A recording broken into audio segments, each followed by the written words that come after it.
Уважаеми дами и господа, скъпи съграждани, братя и сестри, добре дошли на всички, които сте се събрали днес да приветствате на това красиво място в нашия град, а именно площад Княз Александър Батенберг, този прекрасен български празник.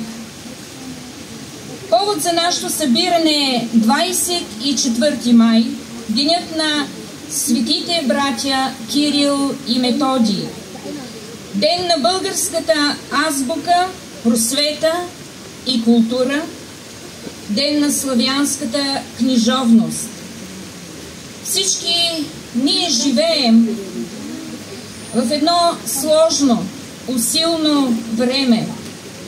Време на динамични промени, промени дори в ценностите на нас, хората.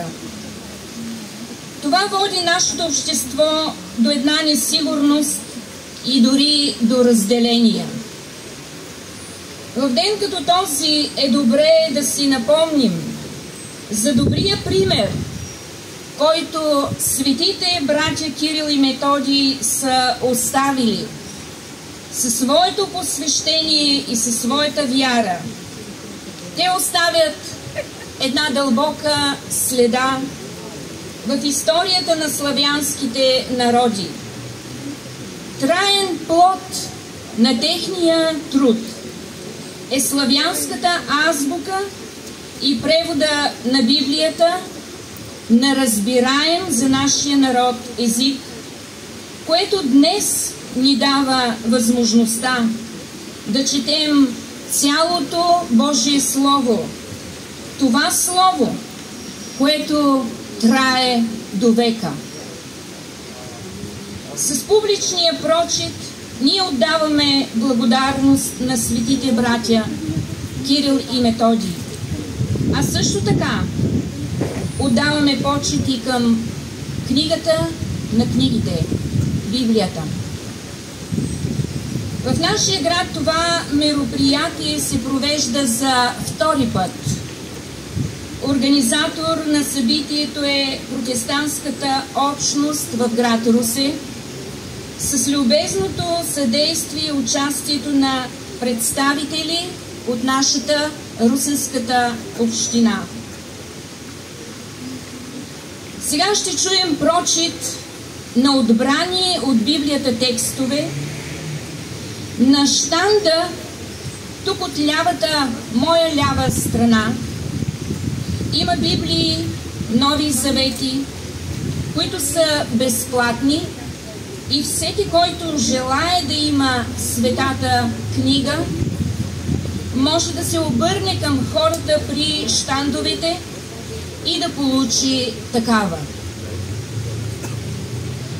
Бих искала да поканя пастор Данаил Налбански, който ще направи кратко въведение, представяне на Библията. Пастор Налбански, заповядайте.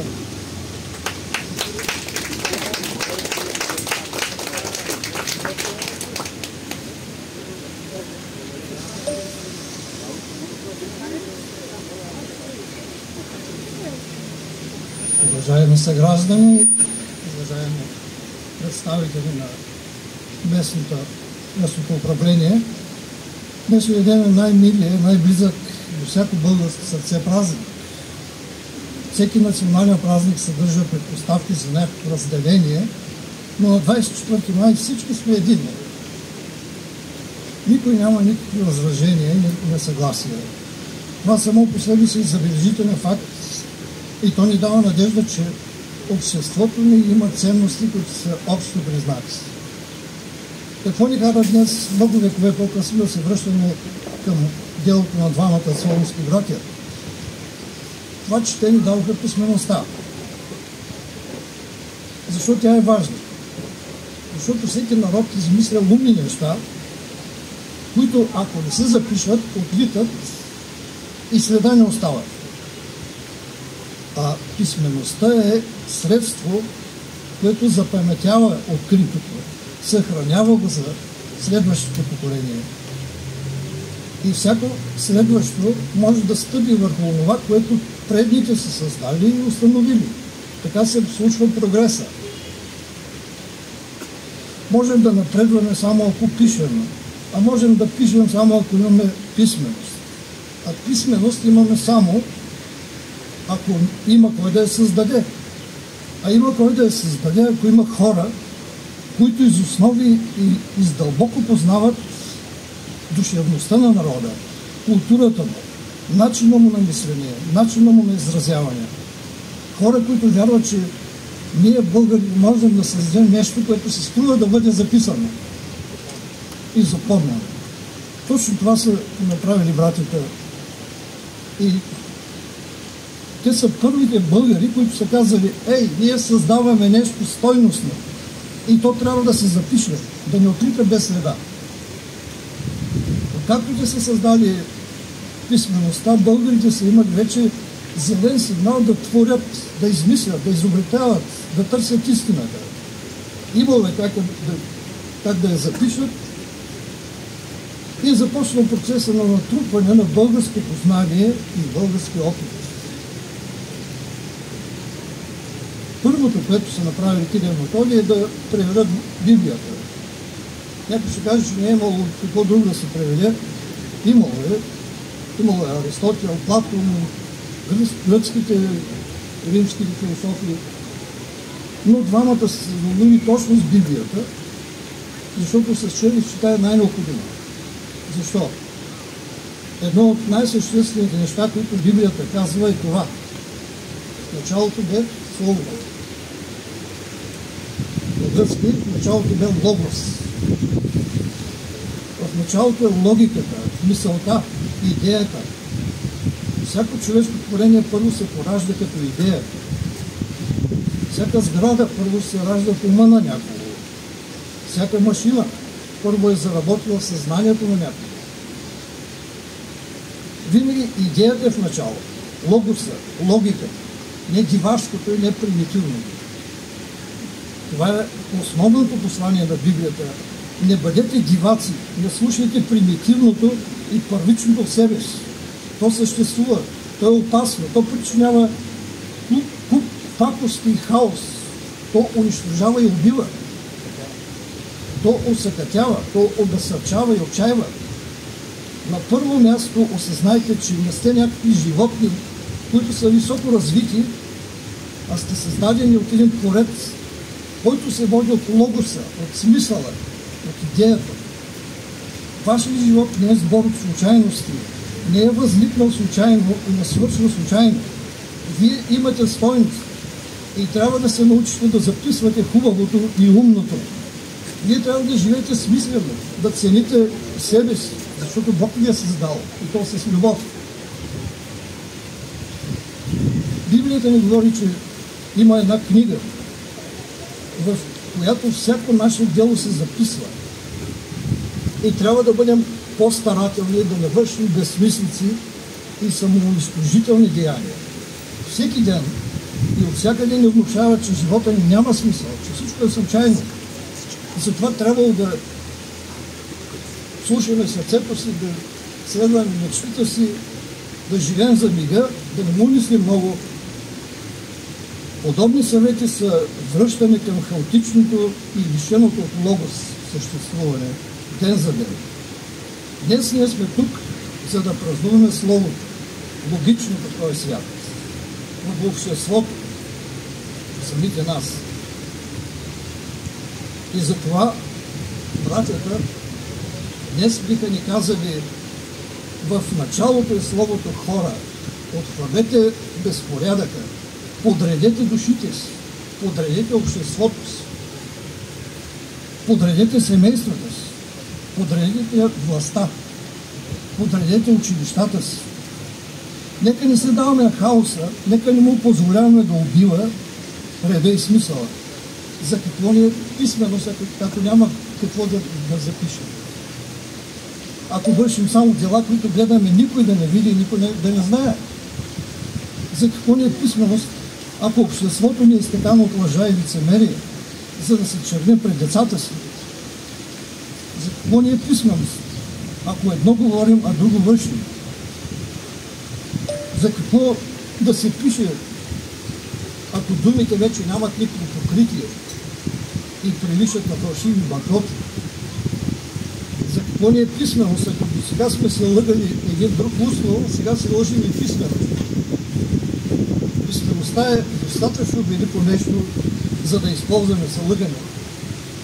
Следвайки писмеността и превеждайки първо Библията, Кирил и Методий са ни завещали да положим разумното начало в основите на своя личен живот, на своето общество и държава, да положим истината.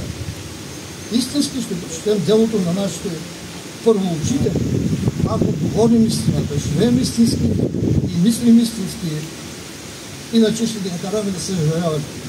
Защото писмената лъжа е много по-опасна от устната. Честит празник и нека от това общество да има повече смисъл, повече истина, повече чисто слово, което изцелява и насърчава. И Бог да благослови България.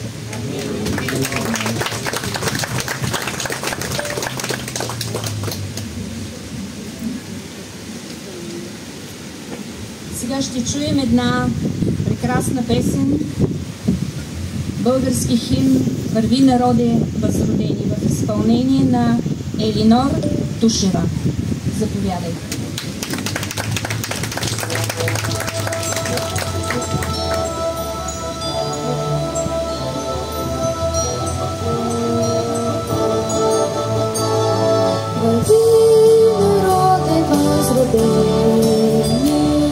Към светло върни направи, с книжовността сила нова, съдбините си поднови. Върви към мощната просвета, световните борби върви. От поздността изтекнал воден и Бог ще те благослови. От поздността изтекнал воден и Бог ще те благослови. Напред науката и слънце, което в душите грее. Напред народността не пада, там дето знанието живее. Безвестен беше ти безславен, облез в историята веч. Духовно покори страните, които завладя с меч. Духовно покори страните, които завладя с меч. Исусските двама братя насърчваха дедите ми. Поминало незабравимо по пресвещени старини. България остана вярна на достославието завет. В тържествувание, в страдания извърши подвизи безчет. В тържествувание, в страдания извърши подвизи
благодарим на Елинор.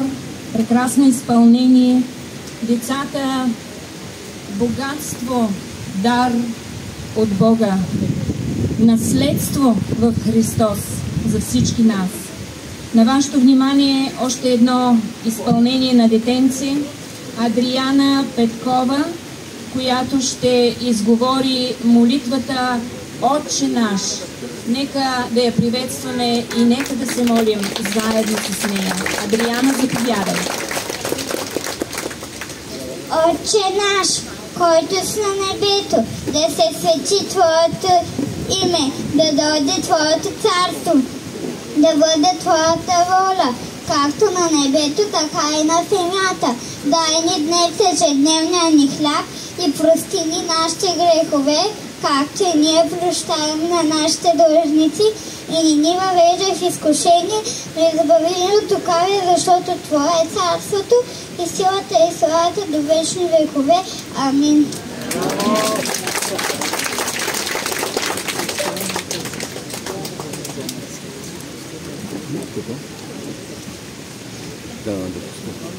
Сега следват прочити от представители на община Русе и социални институции, представители от местните църкви. Нашия публичен прочит ще започне с заместник-кмета на община Русе, госпожа Златомира Стефанова. Заповядайте, госпожо заместник-кмет.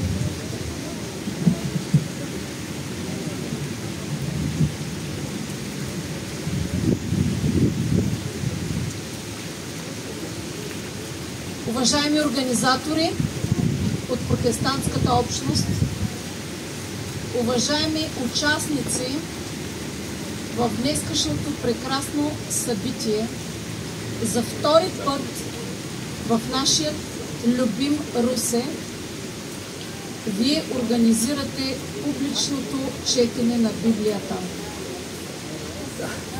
Уважаеми съграждани, които днес сте тук, поздравявам ви от името на господин кмета Пенчо Милков, който днес трябваше да замине за София. И аз съм тук като представител на общината, за да изразя уважението към това събитие и преди да прочета посланието от Римляни 8 глава, което съм се избрала, ще ви кажа само няколко думи. 24 май, празник на българската култура и духовност, буквите и словото. Днес ние се обединяваме, обаче не около човешкото слово, а вие днес ни обединявате около Божието Слово, което е вечно. Избрах да прочета част от Римляни 8 глава, последните стихове, защото мислейки върху това, което исках да представя, си мислех кой е този пасаж, който обединява любовта на Бога, надеждата и бъдещето в едно. В този свят, в който живеем, аз виждам ежедневно, и вие също, че хората търсят опора в различни неща. Тази опора обаче често е много нестабилна. Но има една опора, която е вечна. И това е нашият небесен баща. И това, което е много силно за мен, е, че тази опора ни дава бъдеще. Не от обстоятелствата, а само от вярата. Толкова е просто и толкова е велико.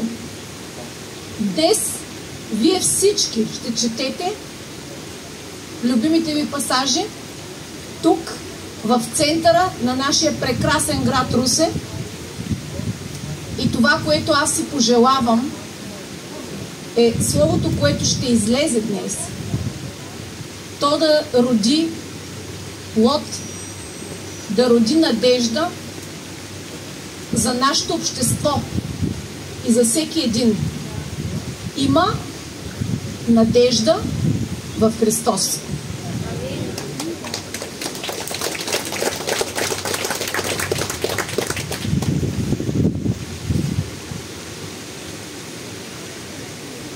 И така, какво да кажем за това?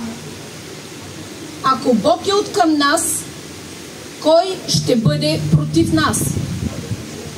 Онзи, който не пожали своя син, но го предаде за всички ни. Как няма да ни подари заедно с него и всичко? Кой ще обвини Божиите избрани? Бог ли, който ги оправдава? Кой е онзи, който ги осъжда? Христос Исус ли, който умря, а при това беше възкресен от мъртвите, който е от дясната страна на Бога и който ходатайства за нас? Кой ще ни отлъчи от Христовата любов? Скръб ли, или утеснение, гонение, или глад, голота, беда или меч? Защото, както е писано, убивани сме заради теб цял ден, смятани сме като овце за клане. Не! Във всичко това ставаме повече от победители, чрез този, който ни е възлюбил. Понеже съм уверен, че нито смърт, нито живот, нито ангели, нито власти, нито сегашното, нито бъдещето, нито сили, нито височина, нито дълбочина, нито което и да било друго създание ще може да ни отлъчи от Божията любов, която е в Христос Исус, нашият Господ. Благодаря ви.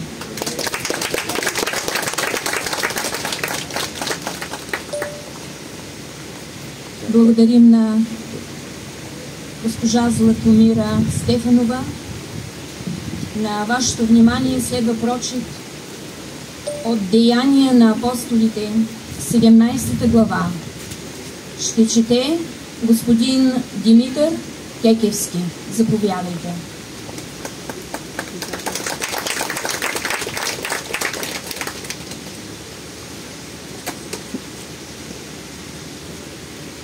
Честит празник на всички присъстващи. Ще прочета няколко стиха от Деяния на апостолите, там където Павел носи благата вест за Христос за пръв път в Атина. 22 стих до 34.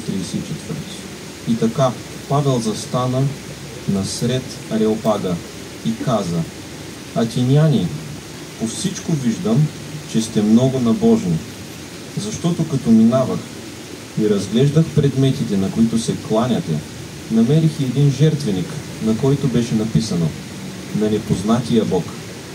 Тъкмо онзи, на когото се кланяте, без да го познавате, ви проповядвам аз. Бог, който е направил света и всичко, което е в него, като е господар на небето и на земята, не обитава в работворни храмове, нито са му потребни служения от човешки ръце, като че ли има нужда от нещо, понеже той сам дава на всички и живот, и дишане, и всичко. Направил е от една кръв всички човешки народи да живеят по цялото лице на земята, като им е определил отнапред положени времена и пределите на заселищата им, за да търсят Бога, да дано някак биха го попипали и намерили, макар че той не е далече от всеки един от нас, защото в него живеем, движим се и съществуваме. Както и някои от вашите поети са казали, защото дори негов род сме. И така, като сме Божий род, не бива да мислим, че божеството е подобно на злато или на сребро, или на камък, изработен с човешко изкуство и по човешки замисъл. А Бог, без да държи сметка за времената на невежеството, сега заповядва на всички човеци навсякъде да се покаят, защото е назначил ден, когато ще съди света справедливо, чрез човека, когото е определил, за което и е дал уверение на всички, като го е възкресил от мъртвите. А като чуха за възкресението на мъртвите, едни се подиграваха, а други казаха: за този предмет пак ще те слушаме. И така Павел си излезе измежду тях, а някои мъже се присъединиха към него и повярваха, между които бяха Дионисий, Ареопагит и една жена на име Дамар и други с тях.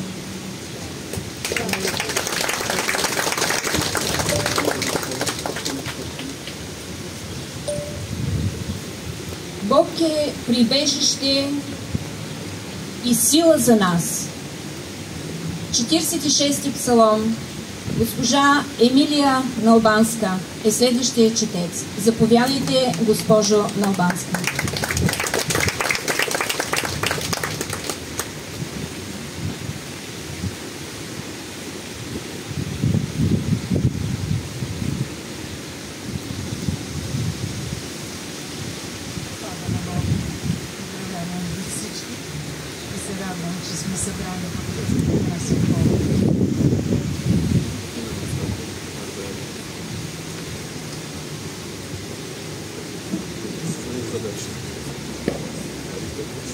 Бог е наше прибежище и сила. Винаги изпитана помощ в беди. Затова няма да се оплашим. Ако би се и земята поклатила, и планините се преместили сред моретата, ако и да бучат и да се вълнуват водите им, и планините да се тресат от надигането им. Има една река, чието води веселят Божия град, святото място, където обитава Всевишния. Бог е всред него. Той няма да се поклати.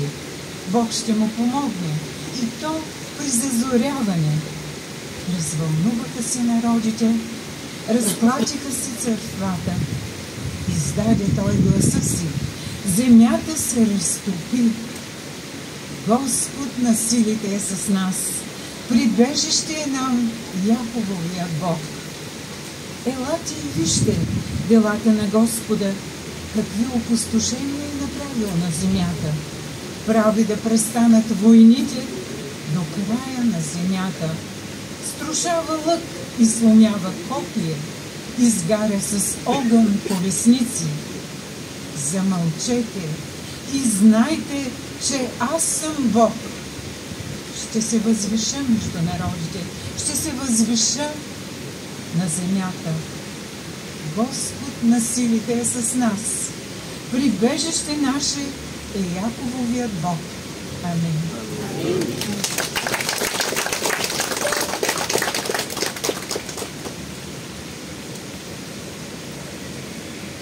От Йоан, Евангелие от Йоан, 5 глава, от 17 до 40 стих, ще чете госпожа Костадинка Петрова. Заповядайте.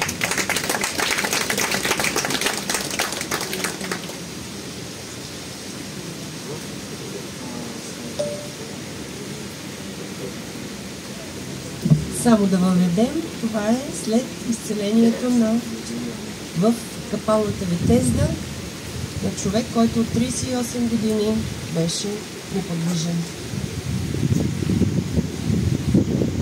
А Исус им отговори: Отец ми работи досега и аз работя. Затова юдеите искаха още повече да го убият, защото не само нарушаваше съботата, но и правише Бога свой отец и така правише себе си равен на Бога. Затова Исус им рече: Истина, истина ви казвам, не може синът да върши сам от себе си нищо, освен това, което вижда да върши отец. Понеже каквото върши той, подобно и синът го върши. Защото отец люби сина и му показва всичко, което върши сам. Ще му показва и от тези по-големи работи, за да се чудите вие. Понеже както отец възкресява мъртвите и ги съживява, така и Синът съживява тези, които иска. Защото Отец не съди никого, но е дал на Сина да съди всички, за да почитат всички Сина, както почитат Отца. Който не почита Сина, не почита Отца, който го е пратил. Истина, истина ви казвам, който слуша моето учение и вярва в този, който ми е пратил, има вечен живот и няма да дойде на съд, но е преминал от смъртта в живота. Истина ви казвам, иде час и дошъл е вече, когато мъртвите ще чуят гласа на Божия Син и които го чуят, ще живеят. Защото както Отец има живот в себе си, също така е дал и на Сина да има живот в себе си. И дал му е власт да извършва съд, защото е човешкият Син. Не дейте си чуди на това, защото иде час, когато всички, които са в гробовете, ще чуят гласа му и ще излязат. Онези, които са вършили добро, ще възкръснат за живот, а които са вършили зло, ще възкръснат за осъждане. Аз не мога да върша нищо от себе си. Съдя както чуя. И присъдата ми е справедлива, защото не искам моята воля, но волята на Отца, който ме е пратил. Ако свидетелствам аз за себе си, свидетелството ми не е истинно. Друг има, който свидетелства за мене. И знае, че свидетелството, което той дава за мене, е истинно. Вие пратихте до Йоан, и той засвидетелства за истината. Той беше светилото, което гореше и светеше, а вие пожелахте да се радвате за малко време на неговото светене. Но аз имам свидетелство по-голямо от Йоановото, защото делата, които Отец ми е дал да извърша, самите дела, които върша, свидетелстват за мене, че Отец ме е пратил. И Отец, който ме е пратил, той свидетелства за мене. Нито гласа му сте чули някога, нито образа му сте видели. И нямате неговото слово постоянно в себе си, защото не вярвате на този, когото той е пратил. Вие изследвате писанията, понеже мислите чрез тях да имате вечен живот. И те са, които свидетелстват за мене. И пак не искате да дойдете при мене, за да имате живот. Амин.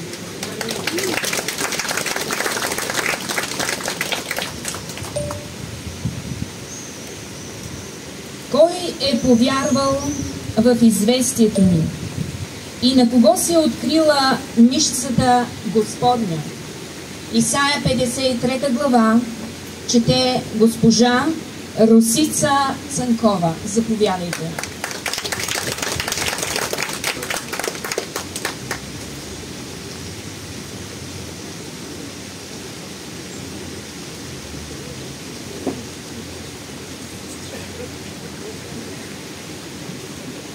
Кой е повярвал на известието ми и на кого се открила мишцата Господна, защото той израсна пред него като отрасъл, като корен от суха земя.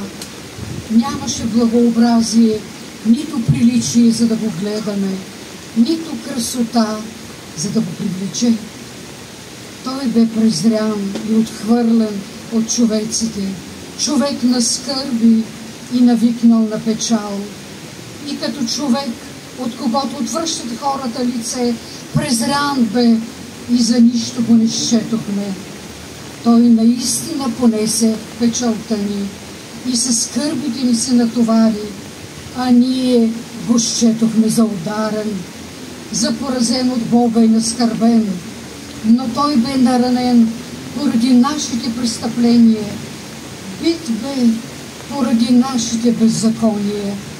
Върху него дойде наказанието, докарващо нашия мир. И с неговите рани ние се изцелихме. Всички ние се заблудихме като овце, отбихме се всеки от своя път и Господ възложи на него беззаконието на всички ни. Той бе огнетяван и измъчван, но не отвори устата си като агне, водено на клане и като овца, която пред стригачите си не издава глас. Така той не отвори устата си. От затвори отсъд бе грабнат, от рода му кой ще обясни, защото той бе отсечен от земята на живите, поради престъплението на моя народ бе поразен. И определиха гроба му сред злодеите, но при смъртта си бе при богатия, макар че не беше извършил неправда, нито имаше измама в устата му. Но Господ благоволи той да бъде бит и го предаде на печал. И когато направи душата му принос на грях, той ще види потомството си и ще продължи дните си. И това, в което Господ благоволи, ще успее в ръката му. Ще види плодовете от страданието на душата си и ще се насити. Праведният ми служител ще оправдае мнозина чрез знанието им за него и той ще се натовари с беззаконието им.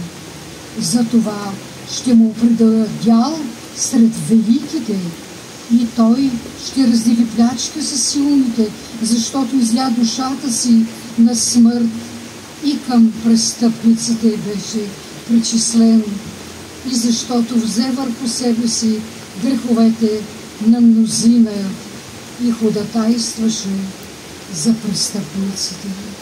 Амин. Честит празник на Словото, на буквите, благословено да бъде от века и до века.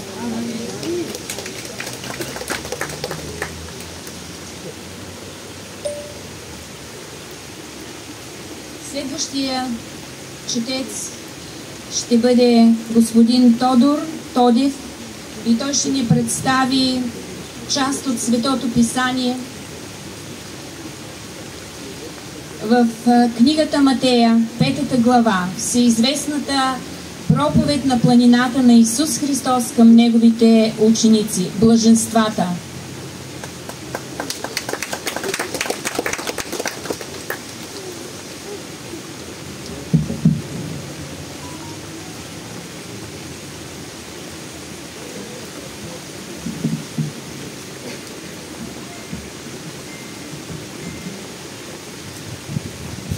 Исус, като видя множествата, качи се на хълма и когато седна, учениците му дойдоха при него.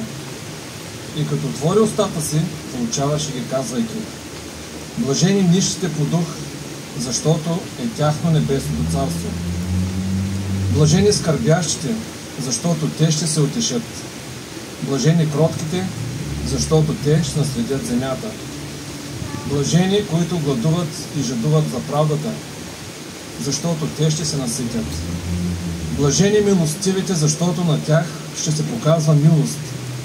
Блажени чистите по сърце, защото те ще видят Бога. Блажени миротворците, защото те ще се нарекат Божии чада.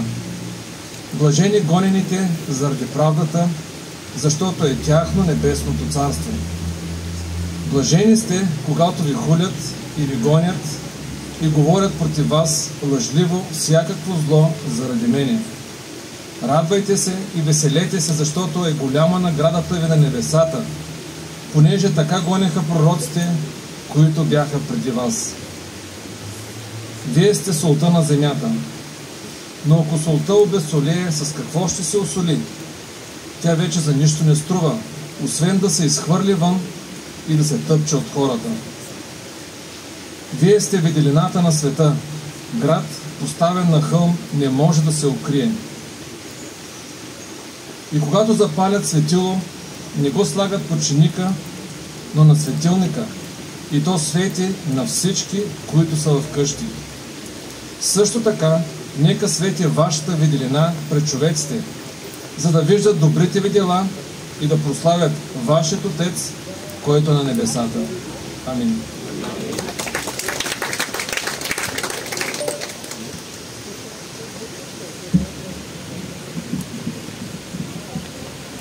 И така ще бъде словото ми, което излиза от устата ми.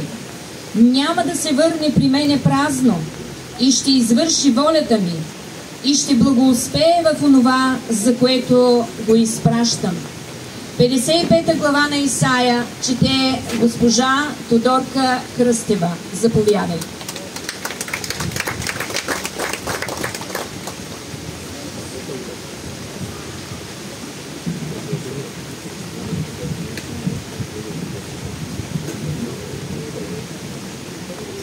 Честит празник на всички!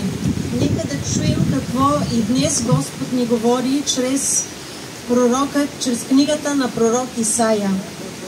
О, вие, които сте жадни, елате всички приводите, и вие, които нямате пари, елате, купете и яще. Да, елате, купете вино и мляко без пари и без заплащане. Защо харчите пари за онова, което не е хляб, и труда си за това, което не насища? Послушайте ме с внимание и ще ядете благо, и душата ви ще се наслаждава с най-доброто. Преклонете ухото си и елате при мене. Послушайте, и душата ви ще живее. И аз ще сключа с вас вечен завет, според верните милости, обещани на Давид. Ето, дадох го за свидетел на племената, за княз и заповедник на племената. Ето, ще призовеш народ, когато ти не познаваш, и народ, който не те познаваше, ще тича при тебе, заради Господа, твоят Бог, заради святият Израелев, защото ти е прославил. Търсете Господа, докато може да се намери, призовавайте го, докато е близо. Нека нечестивият изостави пътя си и неправедният помислите си. Нека се обърне към Господа и Той ще се смили над него, и към нашият Бог, защото Той ще прощава щедро.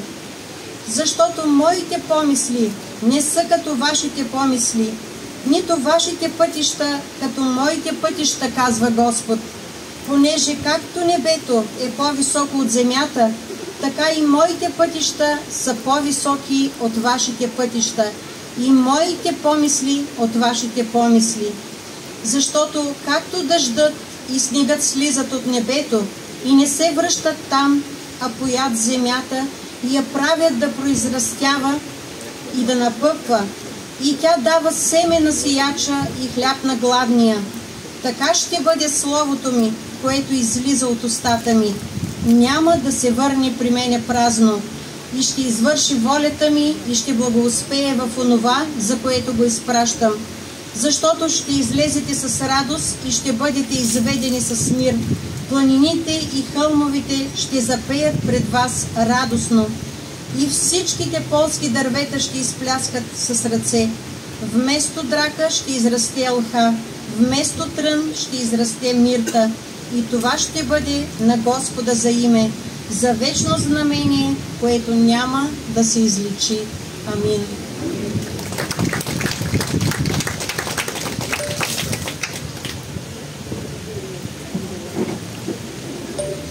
Защо търсите живия между мъртвите? Няма го тука, но възкръсна. За този скъпоценен момент от вечността ще ни прочете господин Давид Александров. Заповядайте, господин Александров.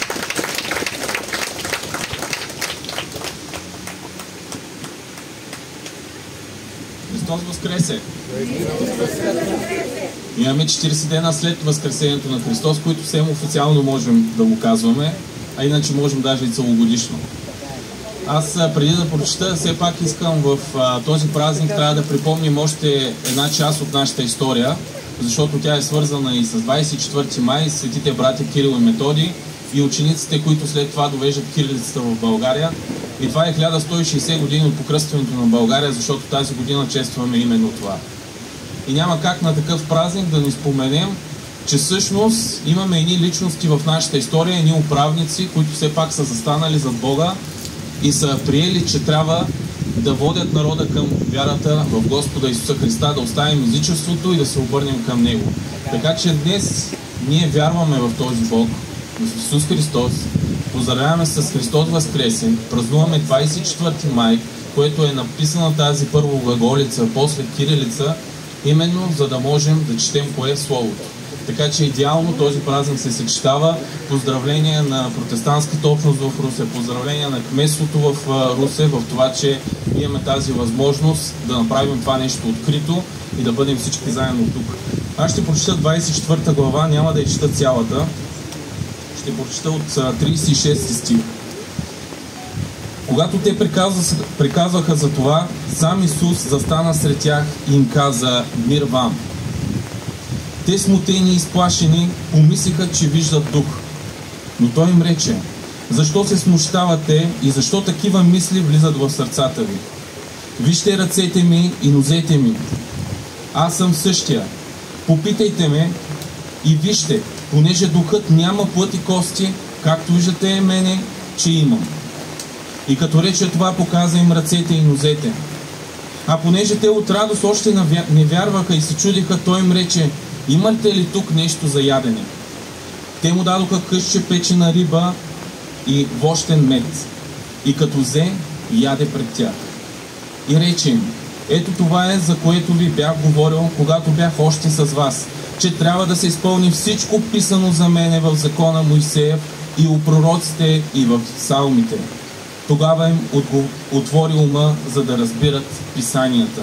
И им рече: тъй е писано, и тъй трябваше Христос да пострада и да възкръсне от мъртвите на третия ден. И да бъде проповядвано в Неговото име покаяние и прощение на греховете у всички народи, тук може да кажем и в България, начевайки от Иерусалим, а вие сте свидетели за това. И аз ще изпратя обещанието на отца ми върху вас, а вие стойте в град Иерусалим, докле се облечете в сила отгоре. И ги изведе вън от Витания, и като дигна ръцете си, ги благослови. И като ги благославяше, отдели се от тях и се възнасяше на небето. Те му се поклониха и се върнаха в Иерусалим с голяма радост и бяха винаги в храма, като славяха и благославяха Бога. Амин.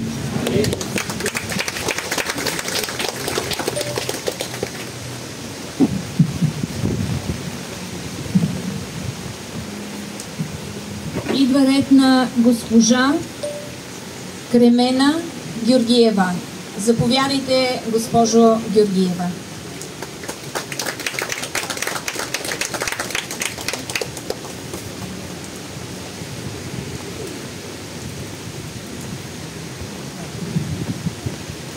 Честит празник на всички.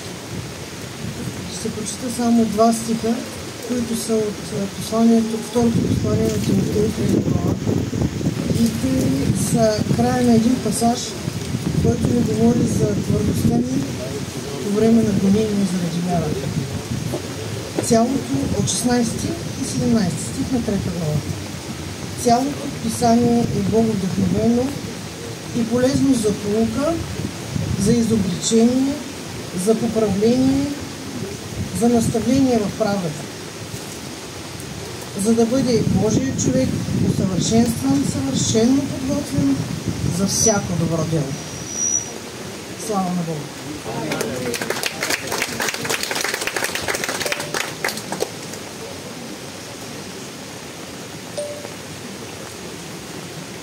Нашия прочит ще завърши с госпожа Татяна Балканджиева, която ще ни прочете от Светото писание Лука, 8 глава, от 1 до 18 стих. Заповядайте, госпожо Балканджиева.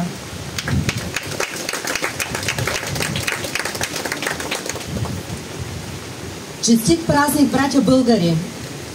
Честит празник на Словото, защото в началото бе Словото. То носи живот, то твори и то трансформира човека. А само трансформираният човек може да носи трансформация в нашето общество.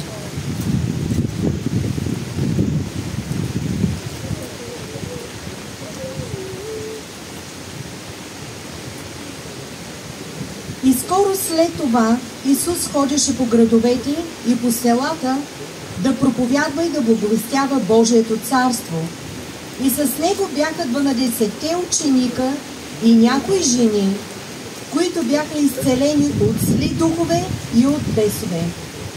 Едната беше Мария, наречена Магдалина, от която бяха излезли 7 бяса, и Йоанна, жената на Иродовият настойник Хуза, и Сусана, и много други, които им служиха с имота си. И понеже се събра голямо множество и дохождаха при него от всеки град, рече им с притча: Сеячът излезе да сее семето си. И когато сееше, едно падна край пътя. И застъпка се, и небесните птици го изкълваха. А друго падна на канарата. И що поникна и съхна, защото нямаше влага. Друго пък падна сред тръните, и заедно с него пораснаха тръните и го заглушиха. А друго падна на добра земя, и като порасна, даде 100-кратен плод. Като каза това, извика: който има уши да слуша, нека да слуша. А учениците му го попитаха за значението на тази притча. И той каза: на вас е дадено да знаете тайните на Божието царство, а на другите да проповядва с притчи. Тъй, щото когато гледат и да не виждат, и като слушат да не разбират. Прочие, ето значението на тази притча. Семето е Божието Слово, а посеяното край пътя са тия, които са слушали. Тогава дохожда дяволът и отнема Словото от сърцата им, да не би да повярват и да се спасят. Падналото на канарата са тия, които когато чуят, приемат Словото с радост, но те като нямат корени, временно вярват, а когато настане изпитание, отстъпват. Падналото сред тръните са уния, които са слушали, и като си отиват, заглъхват от грижите и от богатствата и от житейските удобства и не дават зрял плод. А посеяното на добра земя са тия, които когато чуят Словото, държат го в искрено, в добро сърце и дават плод с търпение. И никой като запали светилото не го покрива със съд, нито го туря под леглото, но го туря на светилник, за да видят светлината тия, които влизат.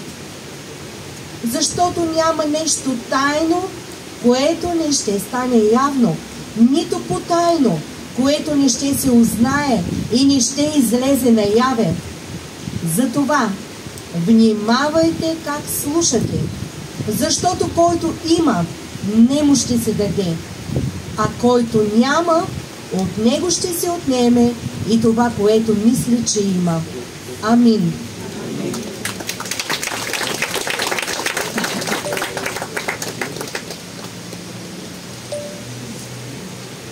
Ние сме към своя край на това тържествено събитие по случай 24 май.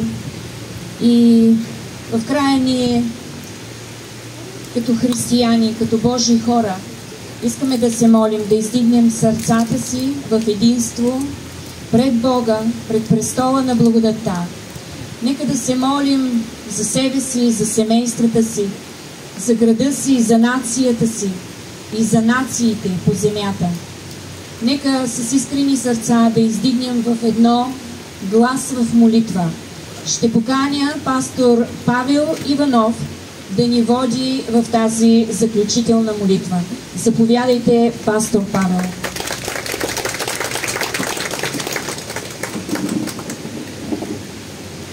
Честит празник и от мен.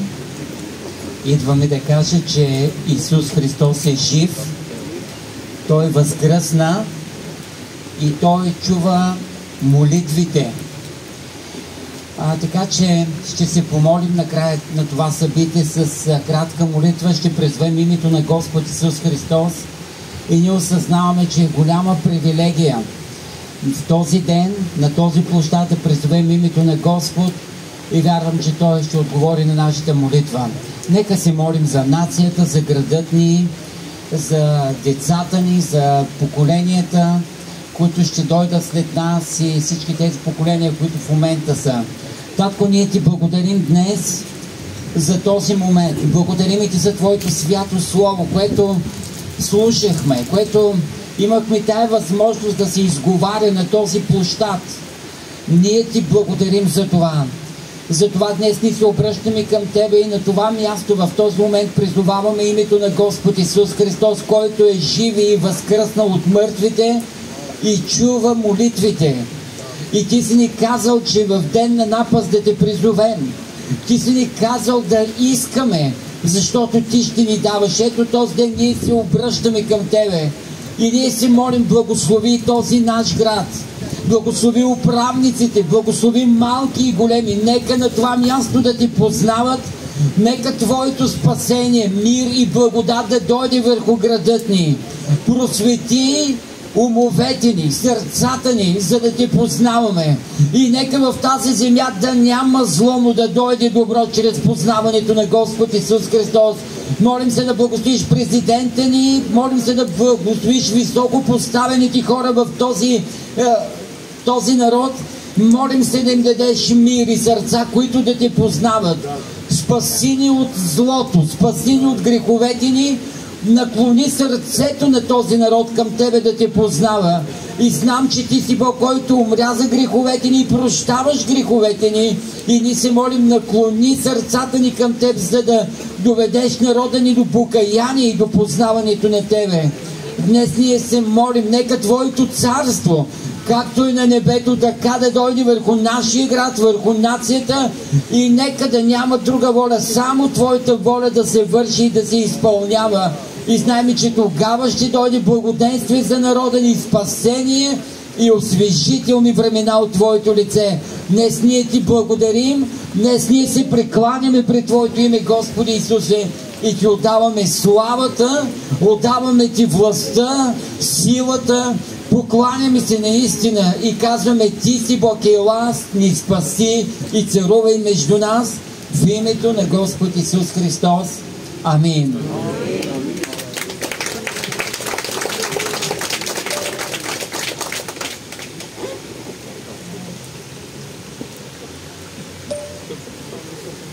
Искаме да приключим с това събрание и аз искам да благодаря от името на всички организатори, на всеки, който издържа в това време, студеничко, дъждовно, но вярвам, че Бог се удоволства в това, което беше свършено в този следобед, на този празничен ден. Бъдете благословени, бъдете насърчени и бъдете здрави в Христос, във всяка област на живота ви. Бъдете здрави, Божии хора. Бъдете благословени. Thank you.